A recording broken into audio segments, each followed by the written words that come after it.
So we now come to discussion 3, first part, where you're supposed to differentiate the saṅkhāra that is mentioned in section 3 compared to what was mentioned in sections 1 and 2.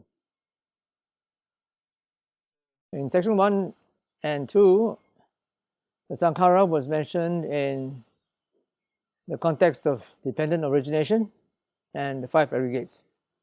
Whereas here is mentioned in the development of vipassana.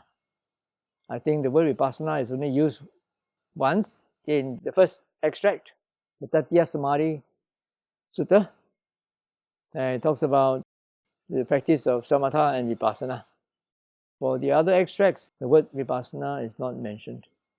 So, what is the difference? The difference is that in the first section, the saṅkhāra here refers to volitional formations leading to rebirth only. Whereas in the second section, the 5 aggregates, the saṅkhāra and the 5 aggregates refer to volitional formations leading to rebirth or not to rebirth. If you are an arahant, the volitional formations don't lead to rebirth.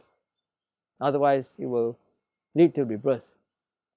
And here is in development of vipassana. This refers to all conditioned phenomena, all formations, regardless of whether they are volitional or not.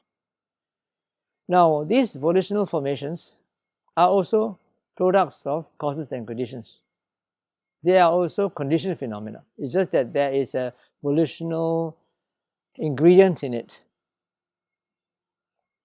You see, in the second reference material, quotation, for the 5 aggregates, it talks about the nature of saṅkhāra by saying that constructions construct the constructed, form as form, constructions construct the constructed, feelings as feelings, and so forth. So they are actually constructed. Even all of the 5 aggregates are constructed, including saṅkhāra itself, because you have saṅkhāra or constructions construct the constructed constructions as constructions. Yeah, you get it, no? Or there I think is translated as volitional formations, construct, conditioned volitional formations as volitional formations. But actually, if you use the same word throughout, it will be constructions construct the constructed constructions as constructions. It will sound quite a mouthful and can be a bit confusing. But the point is, they are all constructed. Whether there's volition involved or not, they are all constructed. They are all conditioned phenomena.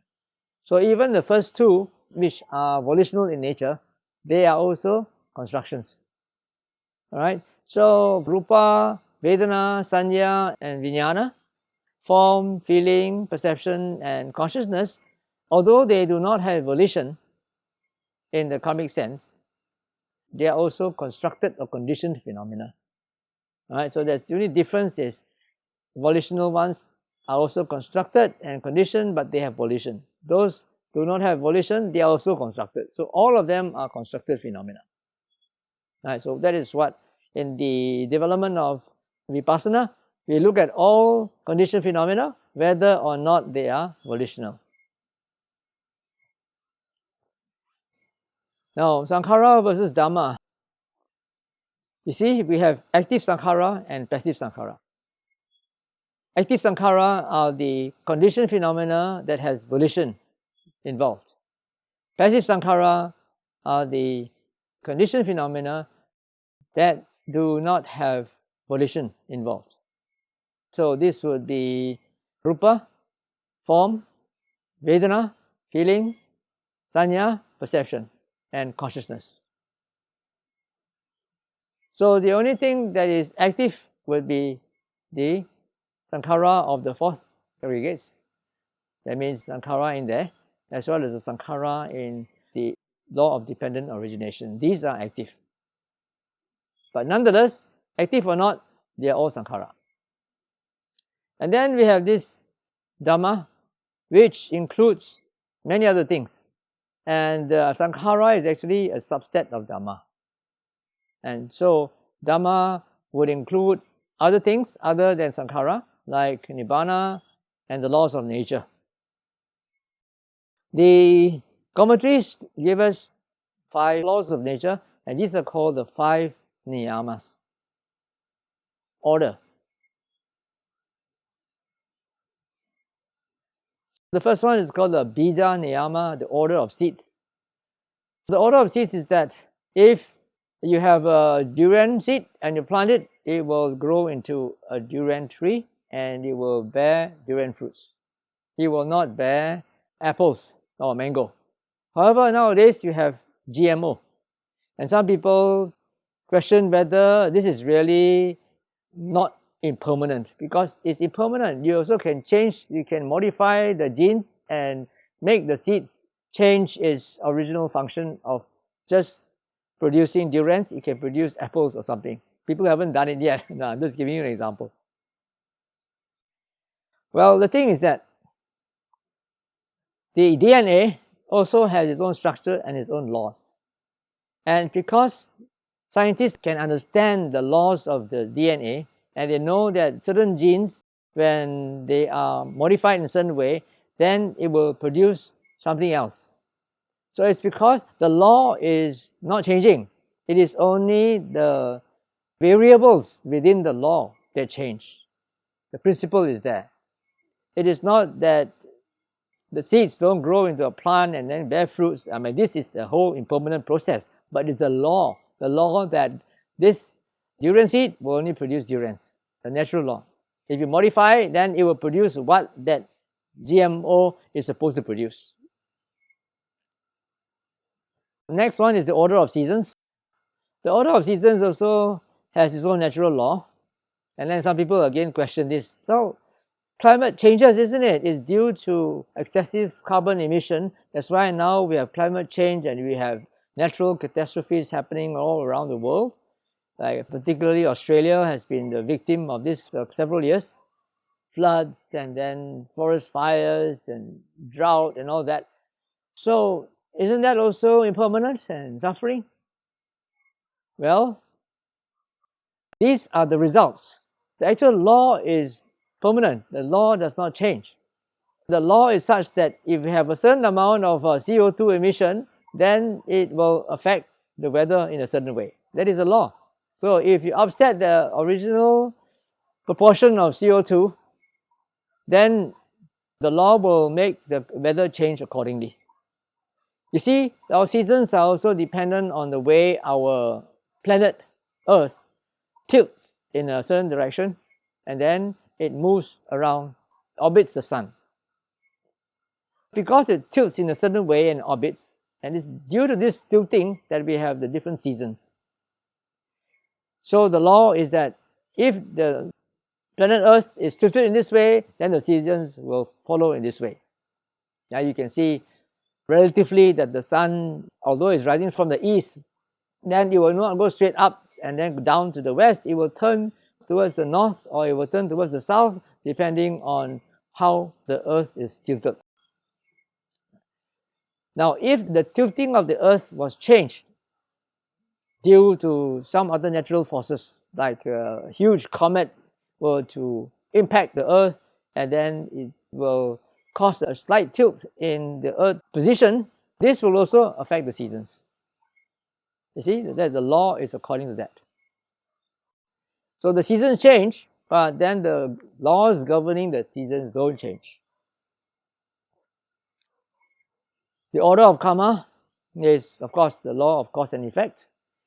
All these earlier things that we talked about are also the law of cause and effect, but they are the physical law of cause and effect. This is the moral law of cause and effect.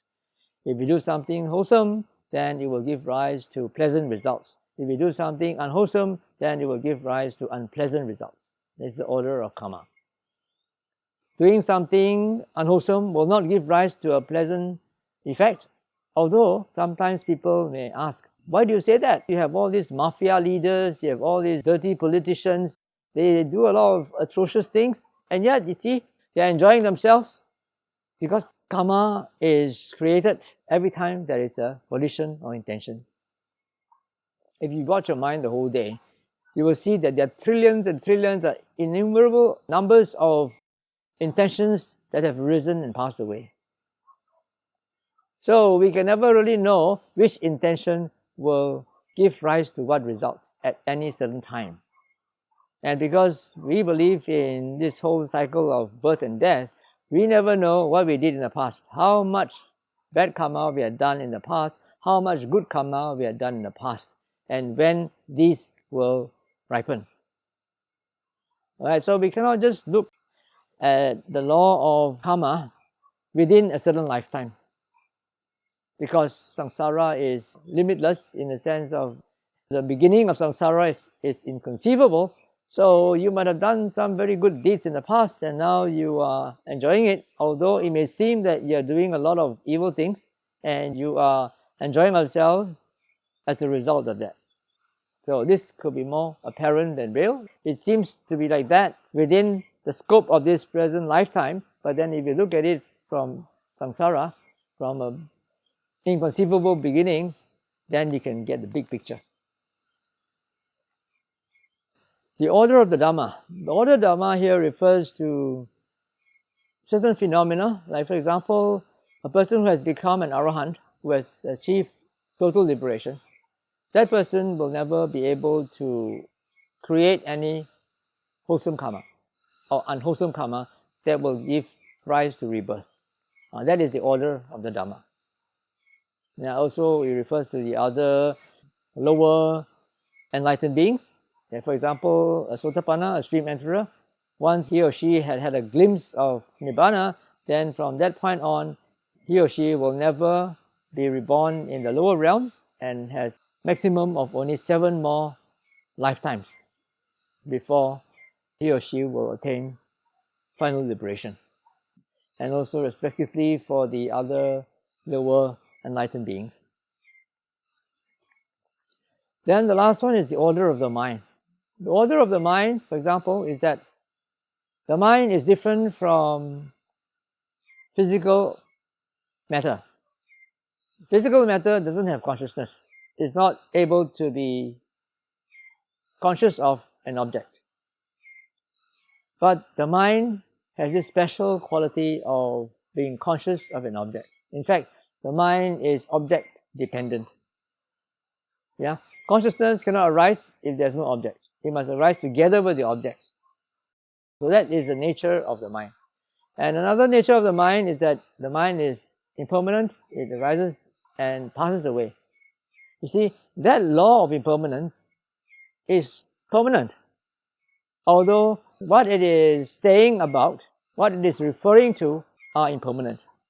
Even the concepts of anicca, dukkha, anatta, they come under the order of Dhamma. That all conditioned phenomena are impermanent, suffering, and non-self. That is the order of the Dhamma. But the conditioned phenomena themselves, they are impermanent, and so forth. Okay?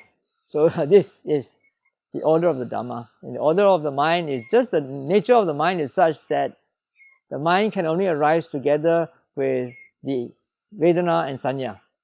It cannot arise solely by itself. This is also another order of the mind. So all these don't change. These are permanent.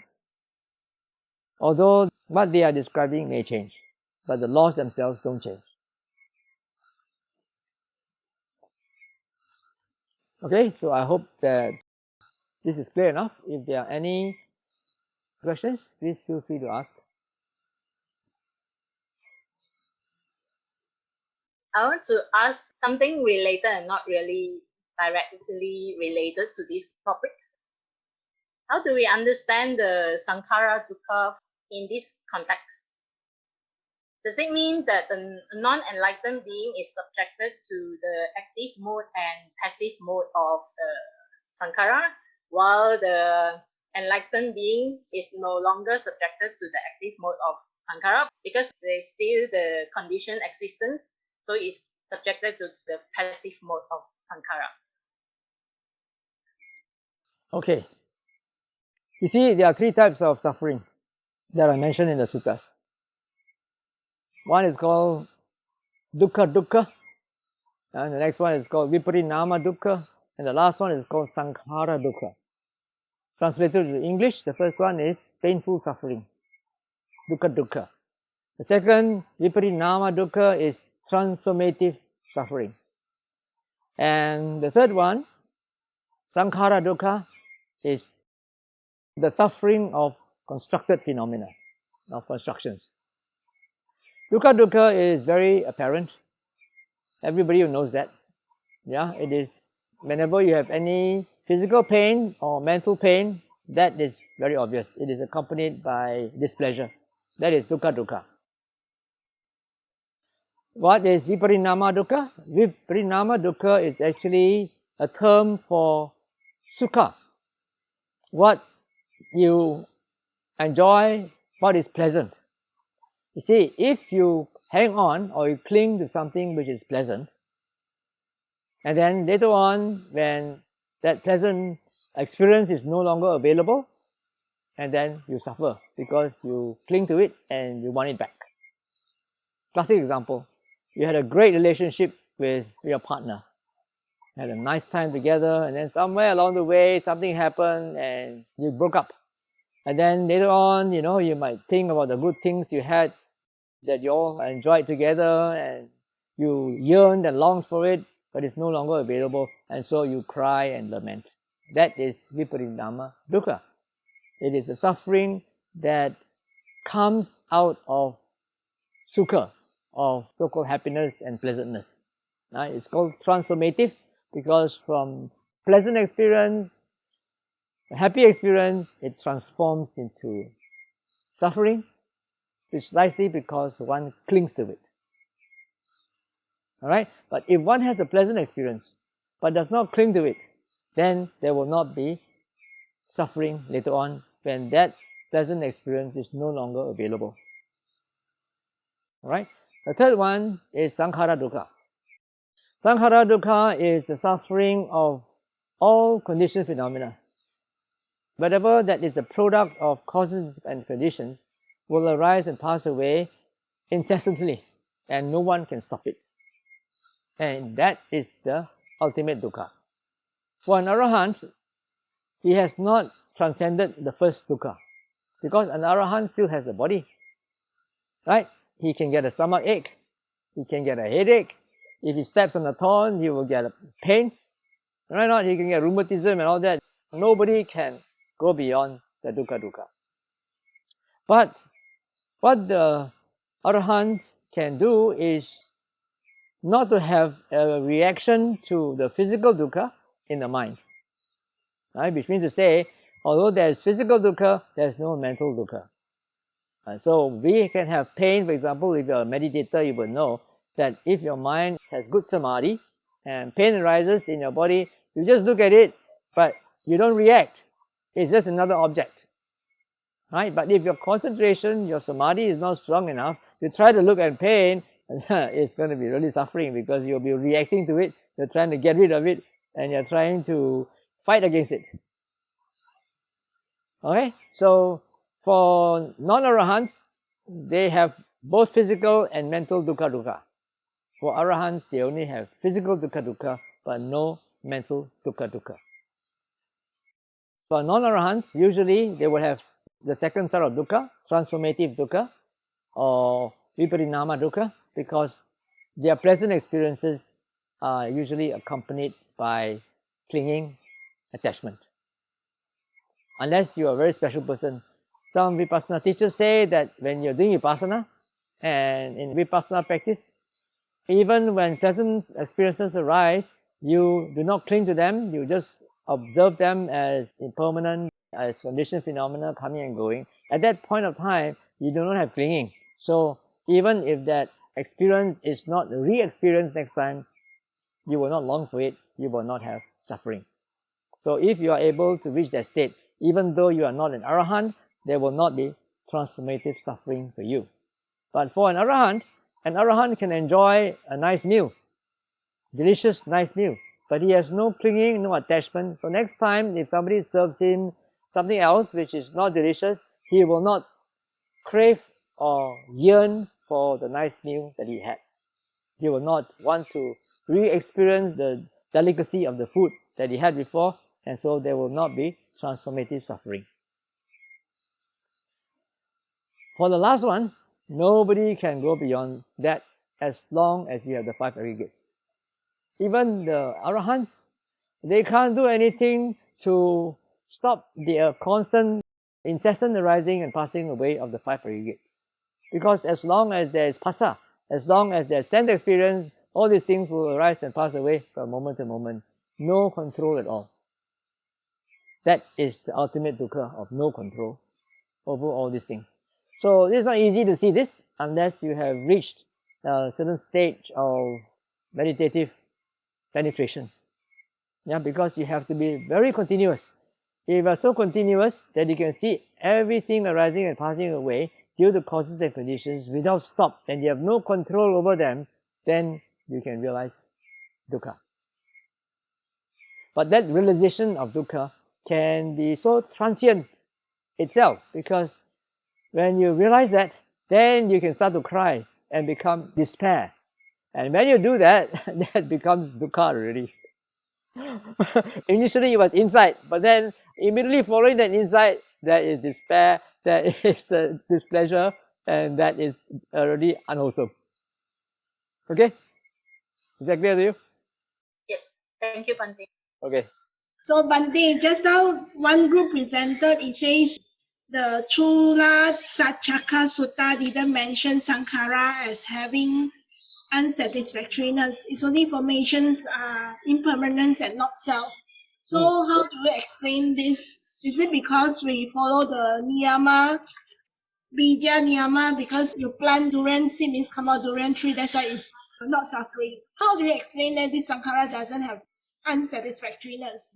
You see, the suttas are given by the Buddha according to circumstances. It depends on whom he's talking to and what sort of question was posed and the state of mind of that person. So in this particular sutta, he mentioned only anicca and anatta, but no dukkha. Alright? Yeah, just for this particular person. In other suttas, it's different. For example, there is a series of 3 suttas in the Khanda Samyutta, the discourses connected with the 5 aggregates. He says that the bhikkhu looks at each of the 5 aggregates as anicca. Alright? And then after that, he has to look at what is anicca as dukkha. And following that, he has to look at what is dukkha as anatta. Then he will be liberated. That's the first sutta. The second sutta, it says that a bhikkhu starts off by looking at each of the 5 aggregates as suffering. He didn't start with anicca, but he starts with suffering. Alright? But from that, he must move on to anatta before he can be liberated. And then the third sutta talks about a bhikkhu who can observe each of the 5 aggregates as anatta right from the beginning, without having to start with anicca or going to dukkha. And from there, he can also get liberated. So it seems that it depends on different individuals at which level of spiritual maturity you are. Okay? So you must have the 3 characteristics, cannot be like just impermanence, then anatta without the dukkha in the middle. No. You can go straight to anatta without anicca and dukkha. Alright, so what is required is the anatta. Anicca and dukkha are not as important as anatta. Alright? Wondering whether if there's such a thing as collective karma. Thanks. Is it? You're asking about collective karma? Yes, correct. Well, the concept of collective karma is not explicitly stated in the suttas. But I guess you could say that it is possible to have collective karma. That's all I can say, because there's no direct evidence from the suttas to say that there is collective karma. But then from what we observe, it seems possible that there could be collective karma. Okay? I'm referring to this particular word, self. Agga, we can understand impermanence and suffering. We know things that is not permanent, rise and fall, and not satisfactory, we can understand. But when it comes to self, there is nothing I can associate with. Why non-self? Self also very hard. And then you talk about non-self. And this is a feature that is available, is a characteristic that is available in the whole Dhamma. But what is this self? Okay. I would like to know, how do we associate it? Okay, you see, self here is used in the context of someone who is in full control and who is always happy. All right, that is self. If you look at your own mind, are you in full control of things that are happening to you? No. No, right? So are you happy all the time? No, right? So how can there be a self? So that's basically what the Buddha is saying. There's no such thing as a permanent, unchanging self. It is changing all the time, and that idea of a self is only a concept that is made up by the mind. Alright? So if you look very carefully, if you practice very carefully and very continuously, you will see that whatever happens in your mind, all your thoughts, your perceptions, your beliefs, your ideas, your opinions, your comments, your judgments, all that are products of past conditioning and present circumstances. There is no one in control. Even the so-called volition that you have is a product of past conditioning. Earlier on, I gave you the example of how volition constructed feelings as feelings, okay? Or how conditional formations construct conditioned volitional formations as volitional formations. You see, you come across a poster of my workshop, all right? And then there is a volition that arises in you, intention, I want to join this workshop. How did this intention arise? It's because your eyes came into contact with the poster, correct or not? That are present circumstances. And also past memory. Maybe you had attended my workshop before, or somebody told you that my workshops are interesting, and then that influenced your mind to have this volition, this intention of wanting to join the workshop. So that intention itself is a conditioned phenomenon. It's due to present circumstances and past conditioning. If you take away present circumstances, you take away past conditioning, this intention will not arise. Correct or not? So that's why it's not self. It's not, you understand this now intellectually, but you need to experience it internally. Verify internally through practical experience, then only you will have an insight, a glimpse into what is not self. Is it very difficult to attain the jhāna for a putu jhāna like us? Let's say we meditate every day. Well, it depends on what sort of jhana you're talking about. There's the Sutta jhana and the Visuddhimagga jhana. So which jhana are you talking about? The 4 jhana, basically. The jhanas are defined according to the mental states that are present in your mind in that meditative state. They are not defined according to the object of your meditation. Right? It doesn't mean that you have to do ānāpāna, only then you can get jhana. It doesn't mean that you must do only kasina, then you can get jhana. It doesn't mean that you must do metta only, then you can get jhana. Even if you do open mindfulness, open awareness, you also can get jhana. Why? Because jhana is determined not by the objects of your meditation, but by your mental state. The first jhana is characterized by a few important mental states. First is that there must be vitakka vichara, which is initial thought and sustained thought, or initial application and sustained application, to keep your mind at the object. And then the second is there must be piti or rapture, a very joyful interest in what you're doing. And then there is also samadhi. The mind is composed, not distracted by thoughts, feelings, and perceptions. Alright? So another thing is, in the first jhana, your mind is free from unwholesome states. There's no greed and there's no aversion in your mind. Alright. Then one is practicing open awareness, and you're trying to be aware of, or to be mindful of what's happening at the five senses. At that point of time, when you are really very mindful and not getting caught up by thoughts coming and going. You allow the thoughts to come and go, but that you don't indulge in them, you don't push, you don't react against them. They are also objects of meditation, coming and going. Alright? So there's vitakka in the sense that you have to put in effort to keep at anchoring your mind to the five senses. That is vitakka and vichara. You put in effort and you have to sustain it.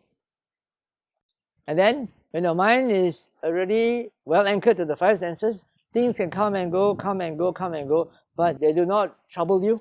Your mind is composed. Mind is composed, not troubled, not distracted. You don't try to push them away. And also you have a deep interest in what you're doing. You are not thinking of this or that. You're not thinking of the future. You're not thinking of the past. You are not thinking of wanting to enjoy any of the pleasures of the senses. You don't have greed because you are not attached to anything. You don't have aversion because you're not pushing away anything. You are just accepting things coming and going. Alright? That could be the first jhana. Okay? yeah, it could be the first jhana. So when you do ānāpāna, you're just focused on your breath. Okay? The same thing also can happen. Yeah, you just focus on the breath and then you put in the effort, the initial effort and the sustained effort to put your attention at the breath. No external thoughts of sensual pleasure come to you. You are not distracted by anything that happens around you. And you are peaceful and calm and composed. Your mind is also very deeply interested in what you're doing. You're not feeling bored, but you have very joyful interest in what you're doing. That is also the first jhana. So it's not that difficult. Thank you. Okay. One more question. Recently, I saw one video. There was this Bande who is practicing in Sri Lanka, a forest monk. He said that the sutta always mentioned that we enter the jhana, but he said it's not entering the jhana. The jhana enter into us. He was saying like that. You don't enter the jhana, but the jhana will come to you. How do you understand that? Actually, the word upasambaja viharati, it comes from the word upasambaja viharati. Upasambaja viharati does not necessarily mean enter. That is only an English translation. He dwells having produced the jhana. Not enter the jhana. He dwells having produced the jhana. I mean, the Bande, what he said is correct. You can say so, yeah. Because he produced the jhana, You don't really enter the jhana. If the jhana becomes part of you in the process of a meditation. Okay? Today is the first day I'm doing the open eye meditation. And I very enjoy it. I find that it is less tension compared to ānāpānasati. During the guided meditation, right, there is this anchoring to the five senses. So should we rotate from one sense to another? And if that is the case, how long should we stay with one of the senses? Okay. I don't blame you for asking this question because you come from ānāpāna background. Because you are used to a fixed object. So there's a tendency for people who come from this focused mindfulness background to jump from one object to another. And they always ask this question, how long should I stay with one object before moving to the next one? So you remember during my guided meditation, I gave you this very catchy and easy to remember slogan, free and easy, touch and go. You remember it? Okay. Free means to allow your mind to move freely among the senses. Easy means to take it easy. You don't have to note every single thing that is happening at the senses. It's a free flow. Right? You just step back and allow the mind to take up whatever it can. Right? The next one is touch and go. Touch and go means once you're aware of an object, don't stay there. Yeah, if you are doing ānāpāna, you try to stay there and don't leave it, right? But this is the direct opposite. Once you're aware of an object, you're mindful of an object, then you ask yourself, what else can the mind be mindful of? And then move on. Yeah, it could be anything. It could be a sight, it could be a sound, it could be another sensation somewhere else. So initially, that will need a bit of directing. You have to direct your mind to one sense door or another sense door, to one part of the body or another part of the body. But with practice, then it becomes more natural. You just have to step back and just like you are lying on your back on the grass and looking up at the sky and just allowing the clouds to come and go. No effort. Okay? It's not the deliberate effort of moving from one object to another, from one sense door to another sense door in a fixed sequence. No, it's free flow. So the change from one sense to another should be natural, right? Yeah. Whenever it's prominent, you move on to it. But even if something is very prominent, for example, during the guided meditation, you will probably hear some bird sounds and some other noises. They're very prominent. You don't stay there. Once you hear that sound, then you ask yourself, what else can the mind be aware of, and move on. So when we move on from one sense to another, right, there will be new contact. Yes. Yeah. And then there will be new feelings. Yes. And new thoughts. Yes. Yeah. So this is the idea, to let you see the impermanent nature of saṅkhāra. Yeah. So this is the interplay of active and passive saṅkhāra. Now, all the objects that come to your field of awareness, they are passive. But how your mind reacts to them, that is the active saṅkhāra. Okay? Yeah, so Bhante, I feel that suddenly there are so many thoughts bombarding compared to ānāpānasati. So how do we handle the transition? Oh, you got to get used to it. You see, the sort of composure you get through ānāpānasati is what I call static composure. You get composed on a static object, right? But this one is dynamic composure. You get used to seeing things come and go, come and go, come and go so often that it becomes like sudabhyasa. That means it won't affect you anymore. You are just able to accept them come and go, come and go. All right, so there's a major difference in that in ānāpānasati, you train the mind to grasp at an object. You hold on to the breath, you don't want to let it go, right? Yeah, that's the main thing. Anything else that comes to distract you, you just put them aside and you just hold on to the breath. That's why you say it's stressful, because you try too hard to hold on to the breath. But here, we are practicing letting go. Touch and go. We don't hold on to any object. Whatever comes, once you know it, what's next? What's next? And keep on moving. The whole point of this is to see anicca, dukkha, anatta. Things are moving and changing all the time. And there's no one in control. So Bhante, is the aim to try to seeing the reduction in the active saṅkhāra formation eventually as we practice? Yes and no. Yes, in the sense that as you progress through the practice, then you will be able to catch your intentions. Yeah. And then when you catch your intentions, you have a chance to process them. You don't pursue every intention. Yeah, you can see that, oh, this is not beneficial, this is not relevant, this is not appropriate. Yeah, and so you just trash it and then you come back to your senses. So in this way, you try to conserve energy. You don't get caught up in unproductive thought. You are able to see thoughts come and go, but then you can choose, oh, this unproductive thought. You have the space to process them and stop yourself from getting involved in unproductive thought. Yeah. But if there is productive thought, you have to pursue them. Right? Because you're living in the world, you have a lot of duties and obligations to perform. So you have a choice. When you see that it's productive, is relevant, is beneficial, then you pursue them. Otherwise, you don't. Then you come back to your five senses. So if you make this practice a part of your life, then your mind will always be at the state of dynamic composure.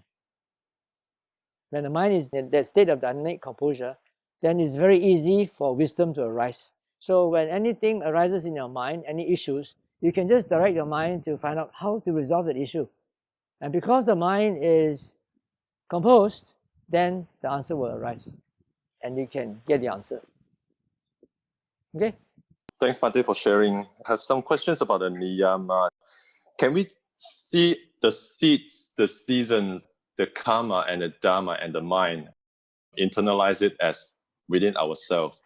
I know you are associating that with the seeds and the seasons as the external things, but can we see the seeds as something that conditions for the rebirth, like our ignorance, and the seasons as the nutriment or the defilement?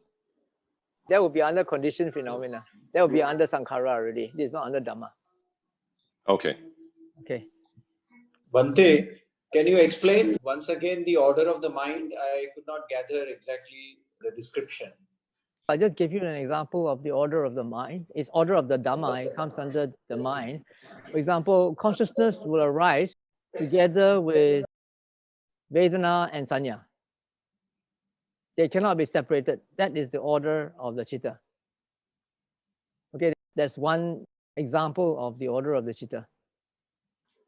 This MN, the excerpt of MN 43, it said that what one feels, that one perceives. And then what one perceives, that one cognizes. Right. So I were to make it like a series, then it's going to be something like this. No, it's not linear. Because we're using language, we talk about it in linear form. Yeah. But it says that when you feel something, you at the same time, you perceive it, at the same time, you're conscious of it. Okay. All right. Then in this Dhatu Samyutta, SN 14-10, the Buddha mentioned also the other way around, it is not happening on the other way around. So for example, he said, we have this diversity of element, then independence on that diversity of perceptions arise. Then dependent on the perception, diversity of intention arise. Dependent of intention, diversity of contact arise, and then feeling, desire, and passion. It is not the other way around. Okay, I wouldn't want to understand it in a linear fashion because we're using language. You have to say in that way, one after another. But you could understand it in terms of simultaneous dependency. Like I said, when there is phassa, everything happens all at once. So it depends on whether you're a thinker or you're a feeler. If you're a thinker, your thoughts will influence your feeling. If you're a feeler, your feelings will influence your perception. So, you know what I mean? Practical sense seems to be simultaneously happen or can be both way. But I just wonder how to reconcile with Sutta because it explicitly say that it is not the other way around. I guess you have to look at it according to context. I've not really studied the sutta, so I wouldn't be able to comment in a greater depth. All right, thank you, Bhante. All right. Bhante, I refer to your second slide. Can you please explain again about the non-conditioned? If I understand correctly, non-conditioned there refers to Nibbana and also the laws of nature. Do I get it right? Yep. I have confusion about the law of nature. So let's say just take the Bija Niyāma. So Bija Niyāma talks about the seed, and for the mango seed to grow, it needs a lot of different conditions. The sun, the water, the soil, whatever, pest and everything. And when the seed needs everything to become a seedling, the Bija Niyāma itself, the law of genetics itself, is conditioned. The law is not conditioned. The other circumstances are conditioned. The growth of the seed is conditioned, but then the way the seed will grow, for example, if you plant a durian seed, that seed will give rise to a durian fruit. It may or may not, depending on other conditions. But we are talking about the principle involved, not about the other external conditions. Okay, then if that's the case, then I understand. Yeah. So that would include, for example, the universal law of mathematics. Yeah, correct. Then I got it. Thank you. Just now you mentioned about this physical sensation as passive saṅkhāra, which has natural intelligence coming into play. Now, my question is, what is the source of this natural intelligence? Is it from the divine, from nature, from universal intelligence, from the source? And if you are in the theistic faith, is it from God? So these are the things that cross my mind. So can you elaborate on this? Well, let's look at it this way. In the yogic tradition, they talk about mukti. You know, mukti means liberation. they also claim that their final goal is liberation from samsara. Okay, yoga is union with the ultimate reality. All right, and that ultimate reality to them is this universal intelligence, and that universal intelligence doesn't have form or shape or any limit at all. And they also say that once somebody has reached Mahasamadhi, which is equivalent to our Parinibbana, that is the end of the game. There's no vestige of that person left anymore, except perhaps for the energy. Even Arahants and Buddhas, after they pass away, their energy is still around there. Else, how can the Buddha recollect the past lives of previous Buddhas? The aggregates are no longer there, but their imprint is there. Right or not? You know the law of physics. Energy cannot be destroyed. It is there. You need the password to go and tap it. All right. Okay. So it seems to me that this so-called universal intelligence, which is formless, which is limitless, which is permanent, which is blissful, sounds very much like our Nibbana. Okay, sounds clearer. Okay, so I want to ask a follow-up about the seeds. I found out that although you say durian cannot grow in something else, but another type of tree, which is say a pear, can grow other fruits quite near to its species. Then this has already been done. So how do you explain that? So they have managed to grow, say, apple tree, they can grow pear because it's related species, something like that. So because the GMO, genetically modified organisms, that is the genetic memory. You go and tamper with the genetic memory, and that is also another law. That is also a law. You tamper with the law, and the law changes. Thank you, Bhante. Thank you. Okay, Bhante, you mentioned that the unwholesome actions done in this life leads to rebirth. I think the wholesome actions also leads to rebirth, because you have mentioned yesterday and today itself, you mentioned the unwholesome deeds leads to rebirth. But let me qualify. I said leads to rebirth in the woeful realm. Oh, okay, the woeful one. I missed that. Right, Okay, right. yeah, okay, thank you. So conversely, I was talking about those covetousness, ill will, and wrong view, right? So if these are manifested only through the mind, or not through speech or action, then they can still have the potency of generating rebirth in the woeful realm. Conversely, if you have non-covetousness, non-ill will, and having the right view, they also will have the potential to generate rebirth in happy or fortunate realm. Okay?